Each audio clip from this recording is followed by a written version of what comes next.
আমাদের মুসলিমদের বাংলাদেশে যতটুকু অধিকার আছে সমান অধিকার হিন্দু ভাইদেরও আছে।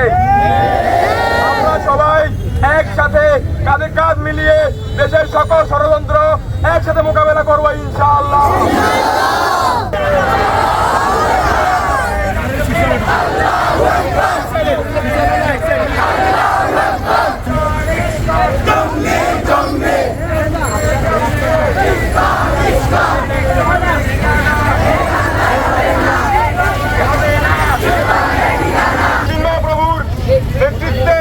বাংলাদেশকে অস্থিতিশীল করে তোলার চেষ্টা করছে।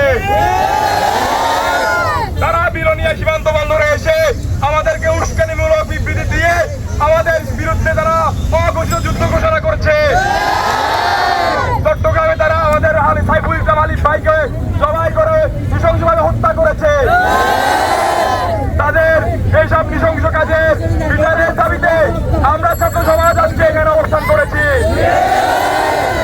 আমি বলতে চাই, আমরা ছাত্র সমাজ স্বৈরাচারের বিরুদ্ধে কখনো আপোষ করিনি। এসব ষড়যন্ত্র, এসব জঙ্গি সংগঠনের বিরুদ্ধে এদেরকে জবাই করতে আমরা এক বিন্দু আপোষ করবো না ইনশাআল্লাহ।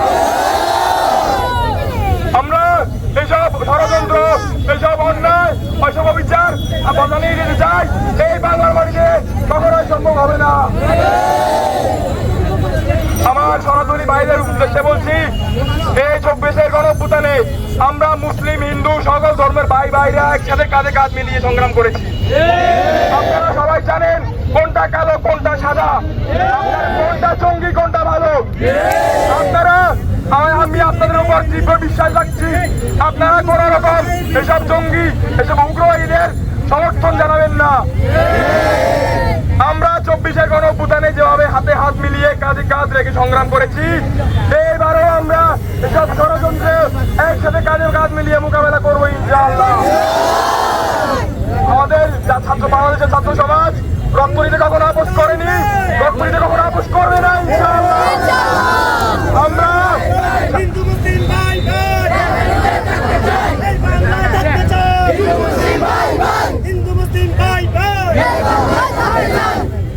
আমাদের মুসলিমদের বাংলাদেশে যতটুকু অধিকার আছে সমান অধিকার হিন্দু ভাইদেরও আছে। আমরা সবাই একসাথে কাঁধে কাঁধ মিলিয়ে দেশের সকল ষড়যন্ত্র একসাথে মোকাবেলা করবো ইনশাআল্লাহ। এই বাংলা ফ্যাসিস্ট মুক্ত বাংলা, এই বাংলা আবু সাইদের বাংলা, এই বাংলা শ্রাবণ ভাইয়ের বাংলা। এই বাংলার মাটিতে কোনো প্রকার ষড়যন্ত্র করলে তাকে এক বিন্দু এই বাংলা ছাড় দেওয়া হবে না ইনশাআল্লাহ।